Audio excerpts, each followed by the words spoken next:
Marpe losherifoi, and marpe means loosening. V'hainu shayidei shemarpe atzmoi.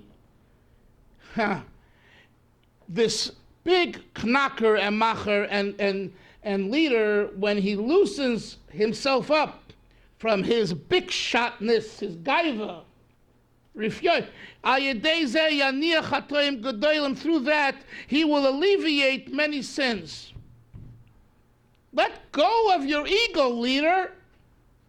And if you let go of your ego,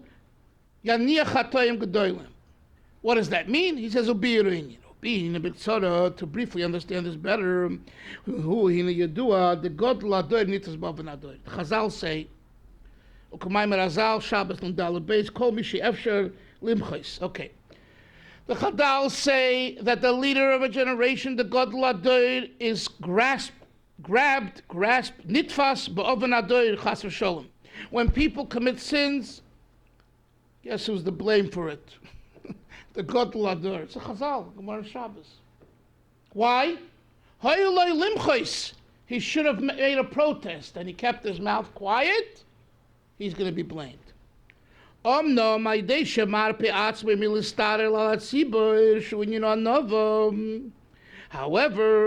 when he loosens his control over the congregation, which is the idea of humility, that he realizes that he needs to be more humble and stop controlling the situation of the people and telling them what to do in a way that he is the one to say it, and only what he says, that authority, that arrogant authority. The Hanova who gidula shebekulam. The Rebbe says, Hanova's modesty is the greatest thing of all. Through that, he will cure many sins, that he won't be blamed for the transgressions of the people. The imlo came, let's see his logic. For if this wasn't this way,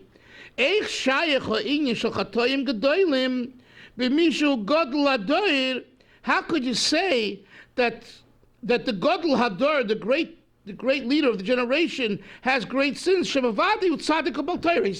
he falls back in that argument that I spoke about earlier. Surely he's a tzaddik bal Torah. Ela hakavonehi sheina nitfis b'chatoyim gedolim shel hadoir. It's not his sins. In other words, when you learn B'pashtus, when you learn simply the verse, it seems like he's sinning. So the Rebbe is using the argument. It can't be that he's sinning. He's a tzaddik bal Torah. What we're referring to is the sins of the people. And the question is whether the leader is blamed for them or not. And what he's saying is that when the leader will apply anova, he won't be blamed for the sins of the generation. As we'll say soon, I believe, that he'll actually help the generation vacate their sins. Well, one thing's for sure. Ein a nitfis ba'oven ador. The Chazal on Shabbos. Ein a nitfis ba'oven ador. Are you following or are you lost? If you're lost, you got to tell me. Okay? Shaya? No, I'm serious. This is. We have to understand what we're learning. So if I'm not being clear on something, tell me and we'll try to do it again. Okay. And now he gives an example for this idea. He says, we find the Moshe Leinash al Cheto Egel. Aviv, I want to see if you can figure out Pshat here, because I couldn't, and I asked Yosel Keller, and he couldn't, and I have learned it a few times, I just don't get it. Maybe you'll have luck in explaining to us. He brings here a Moshe, he says, for example, let's look at Moshe. Moshe was not punished for Cheto Egel. Why not? Uluchura, seemingly, Harehu, next page, Gadol Adoir. Wait a minute, isn't Moshe the leader of the generation? He's the Gadol.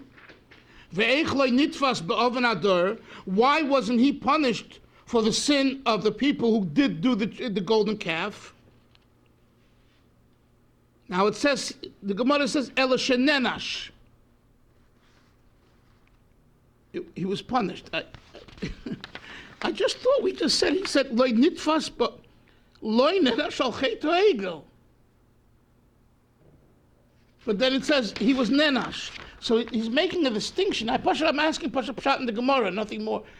There's seemingly a distinction between, maybe you know, Sender, a distinction between the chet ha'egel, that Moshe was not punished for the sin of the Jews worshiping the golden calf. Right.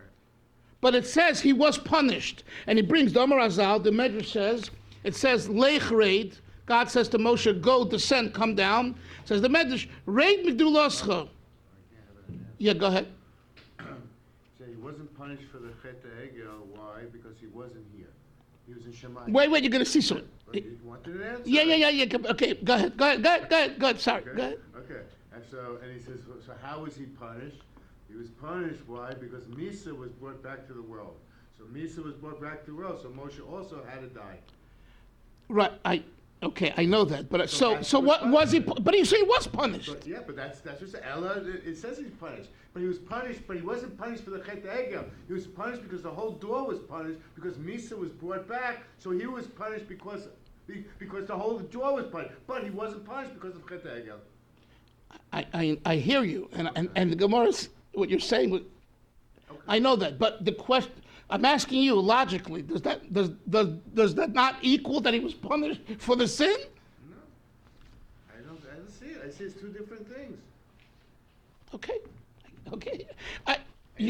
Obviously you're right. What you're saying is right. No, I see because... But I don't understand. Aviv, do you understand? I just don't... The logic I don't get. You get the logic? I do. Because it's... Let me ask you a question. Okay. What would be the result of him being punished for Chet HaEgel? Misa. Okay. Okay, so because everybody else. Okay, so the difference is between his personal death and the communal death. You're telling me that the punishment was that the Misa came back to the world. Yes. No, so he died too. Exactly. So what's the difference? So that was his punishment. So that means he got punished, like he. So he. No, but that, okay. You understand what's bothering me? I understand what you're saying. Now I chop. That's yichap. Okay, that's what I don't get.